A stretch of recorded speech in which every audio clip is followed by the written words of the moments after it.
الحمد لله نحمده ونستعينه ونستغفره ونؤمن به ونعوذ بالله من شرور أنفسنا ومن سيئات أعمالنا من يهده الله فلا مضل له ومن يضلله فلا هادي له وأشهد أن لا إله إلا الله وحده لا شريك له وأشهد أن محمدًا عبده ورسوله أما بعد فأعوذ بالله من الشيطان الرجيم بسم الله الرحمن الرحيم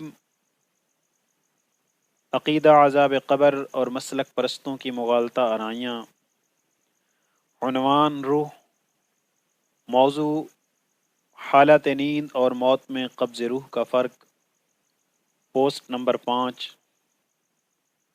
اس سے قبل ہم نے فرقہ اہل حدیث اور دیوبند کے علماء کے بیانات کا ذکر کیا تھا کہ وہ کہتے ہیں کہ حالت نیند میں روح جسم سے نکل کر چلی جاتی ہے اور اس دوران دوسرے زندہ مردہ افراد کی روحوں سے ملاقات بھی کرتی ہے اور اس طرح ایک دوسرے کے حالات بھی جان لیتے ہیں۔ یہ سب جھوٹ ہے اور اللہ کے بیان کردہ قوانین کو جھٹلانا ہے۔ آئیے ہم کتاب اللہ کے دلائل سے اس کا موازنہ پیش کر رہے ہیں کہ حالت نیند اور موت میں قبض روح کا فرق کیا ہے۔ قرآن و حدیث میں مرنے والے کی روح کے قبض ہونے کا بیان۔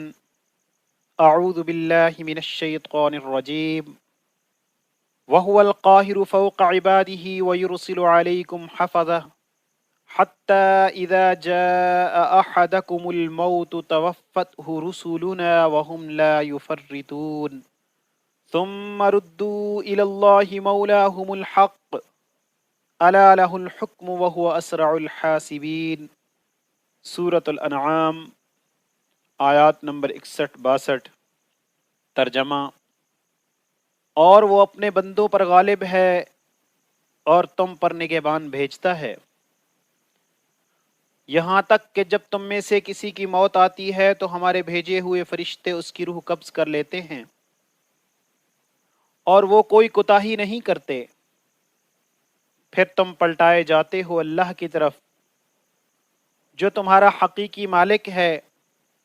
سن لو کہ حکم اسی کا ہے اور وہ بہت جلد حساب لینے والا ہے۔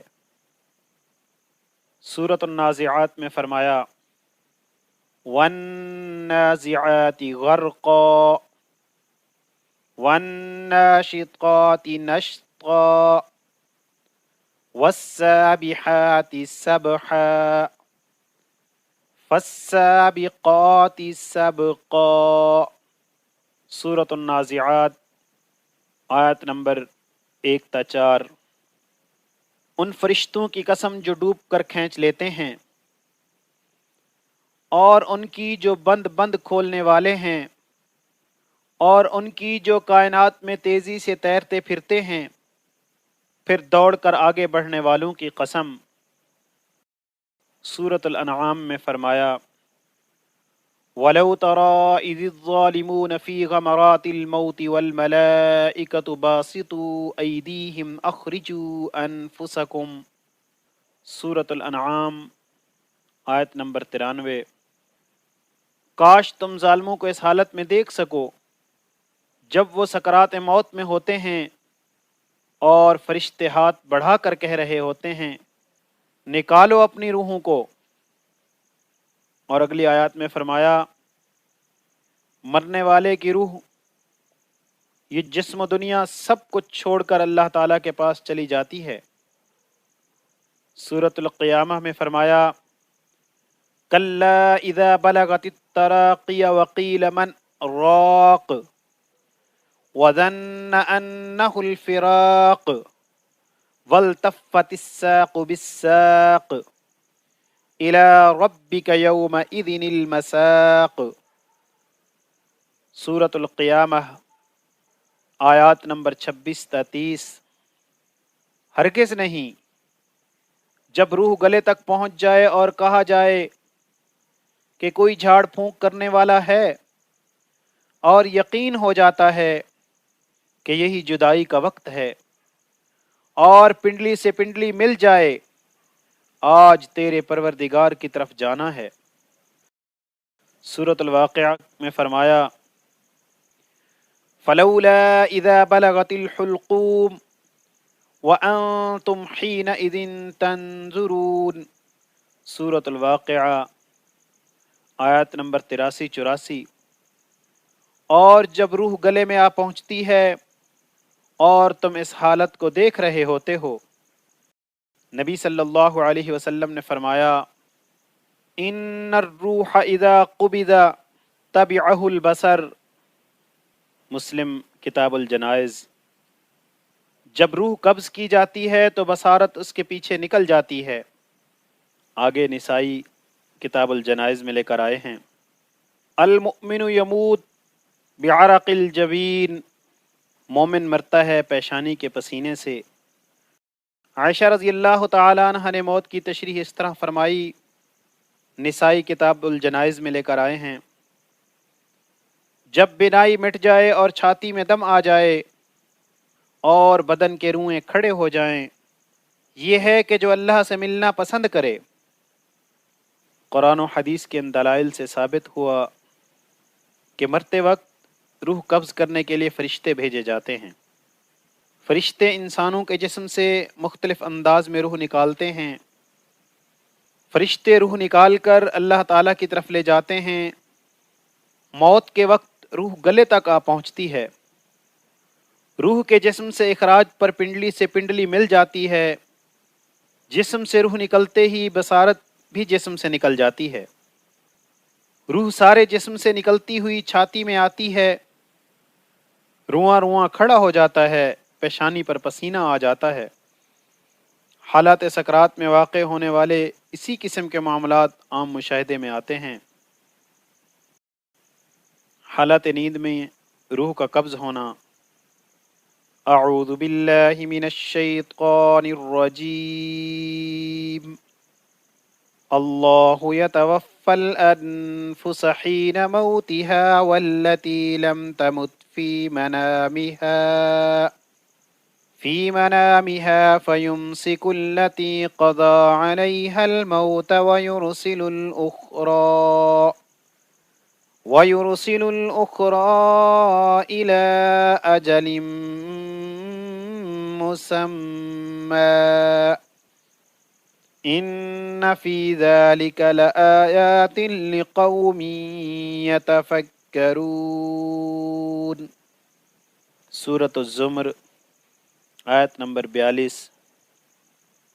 اللہ روحوں کو قبض کر لیتا ہے ان کی موت کے وقت، اور جن کی موت نہیں آئی ان کو سوتے وقت، پھر جس پر موت کا فیصلہ ہوتا ہے اس کی روح روک لیتا ہے اور دوسری ارواح کو چھوڑ دیتا ہے ایک مقررہ وقت تک کے لیے۔ اس میں نشانیاں ہیں ان لوگوں کے لیے جو غور و فکر کرتے ہیں۔ آگے سورۃ الانعام میں فرمایا وَهُوَ الَّذِي يَتَوَفَّاكُم بِاللَّيْلِ وَيَعْلَمُ مَا جَرَحْتُم بِالنَّهَارِ ثُمَّ يَبْعَثُكُم فِيهِ لِيُقْضَى أَجَلٌ مُّسَمًّى ثم إليه مرجعكم ثم ينبئكم بما كنتم تعملون، سورۃ الانعام آیت نمبر 60۔ وہی اللہ ہی تو ہے جو تمہاری روحیں قبض کر لیتا ہے رات کو، اور جانتا ہے جو کچھ تم کماتے ہو دن میں، پھر وہ تم کو اٹھا دیتا ہے اسی میں تاکہ تم طے شدہ وقت پورا کر لو، پھر تم نے اسی کی طرف لوٹ کر جانا ہے، پھر وہ تمہیں بتا دے گا دنیا میں تم کیا کرتے تھے۔ نبی صلی اللہ علیہ وسلم نے فرمایا ان اللہ قبض ارواحکم حین شاء وردها علیکم حین شاء، بخاری کتاب الصلاح باب الاذان۔ اللہ تعالیٰ جب چاہتا ہے تمہاری روحوں کو قبض کر لیتا ہے اور جب چاہتا ہے انہیں لوٹا دیتا ہے۔ کتاب اللہ سے نیند میں روح قبض کیے جانے کے لیے نہ تو کسی فرشتے بھیجے جانے کا ذکر ملتا ہے اور نہ ہی جسم سے روح کے اخراج اور اسے اللہ تعالیٰ کے پاس لے جانے کا کوئی عقیدہ ملتا ہے۔ موت کے وقت جب روح اس جسم سے نکال لی جاتی ہے تو یہ جسم مردہ لاشا بن جاتا ہے۔ بصارت فوراً ہی جسم سے نکل جاتی ہے اور دیگر تمام حواس بھی قیامت تک کے لیے ختم ہو جاتے ہیں۔ اس کے برخلاف سوتے ہوئے شخص کا جسم مردہ نہیں ہوتا، سانس چل رہی ہوتی ہے، کھانا ہضم ہوتا ہے، موسم کی گرمی اور سردی کو بھی محسوس کرتا ہے، کچھ حواس معطل، کچھ نیم معطل اور کچھ کام کر رہے ہوتے ہیں۔ اسی حوالے سے نیند کو موت سے مشابہت دی جاتی ہے۔ اب جس روح کے جسم سے نکلنے کا کوئی عقیدہ قرآن و حدیث سے ثابت ہی نہیں، اور نہ یہ ثابت ہے کہ یہ روح اللہ تعالیٰ کے پاس لے جائی جاتی ہے، تو اس روح کا واپس جسم میں لوٹایا جانا کیسا؟ موت کے وقت جسم سے روح کے اخراج کی وجہ سے تمام حواس قیامت تک کے لیے ختم ہو جاتے ہیں، لیکن حالت نیند میں ایسا نہیں ہوتا۔ اس سے قیاس کیا جاتا ہے کہ یہ توفع یعنی روح کا قبضے میں لے لینا جسم کے اندر ہی ہوتا ہے، جس کی وجہ سے کچھ حواس معطل اور کچھ نیم معطل اور کچھ کام کر رہے ہوتے ہیں۔ نیز کتاب اللہ سے اس روح کے جسم سے اخراج کا کوئی ثبوت نہ ملنا اس قیاس کو مزید تقویت دیتا ہے۔ حالت نیند میں جب روح قبض کی جاتی ہے تو اسے موت سے تشبیہ تو ضرور دی گئی ہے، لیکن سویا ہوا یہ انسان زندہ ہی کہلاتا ہے، مردہ یا مرا ہوا نہیں ہوتا۔ اور جب روح چھوڑ دی جاتی ہے یعنی اس کا قبض ہونا ختم ہو جاتا ہے تو اس کے تمام حواس کام کرنے لگتے ہیں۔ یہی بات اللہ تعالیٰ نے فرمائی کہ وہ تمہیں اٹھا دیتا ہے اسی میں، یعنی اس دنیا میں، اس گھر و بستر پر، جبکہ جس کی روح نکال لی جاتی ہے وہ قیامت کے دن زمین سے اٹھایا جائے گا۔ اندازہ لگائیں کہ جو بات قرآن و حدیث میں کہیں بیان ہی نہیں ہوئی کہ سوتے وقت جسم سے روح نکل جاتی ہے، اس پر انہوں نے عقیدہ بنا لیا اور اسے بنیاد بنا کر مشہور اہل حدیث عالم کیلانی صاحب نے دیومالا کی کہانیاں گھڑ لیں کہ انسان کی دو روحیں ہوتی ہیں، ایک جسم میں رہتی ہے، دوسری گھومتی پھرتی ہے، ایک مرے تو دوسری ایسی ہو جائے گی کہیں سے لگتا ہے کہ یہ کسی قرآن و حدیث کے عالم کی تحریریں ہیں۔ دیوبندیوں کے بڑے عالم قاری طیب تو مردہ افراد کی روحوں سے زندہ افراد کی روح سے ملاقات بھی کرا رہے ہیں، جبکہ بچے بچے کو معلوم ہے کہ جو روح اللہ کے پاس چلی جائے وہ قیامت سے قبل اس دنیا میں نہیں آئے گی۔ اب دیوبندی ہی جواب دیں گے کہ مرے ہوئے افراد کی روحوں سے کیسے ملاقات ہو جاتی ہے؟ قرآن و حدیث سے یہ سب واضح ہے، لیکن پھر فرقہ پرست ایسا عقیدہ کیوں رکھتے ہیں؟ اللہ کے نازل کردہ قانون کے جھٹلانے کے لیے یہ جنگ کیوں لڑی جا رہی ہے؟ اللہ رب العزت سے دعا ہے کہ اللہ رب العزت ہم سب کو قرآن و حدیث کو سمجھنے کی توفیق عطا فرمائے۔ جاری ہے، آگے وضاحت انشاءاللہ اگلی پوسٹ میں ہوگی۔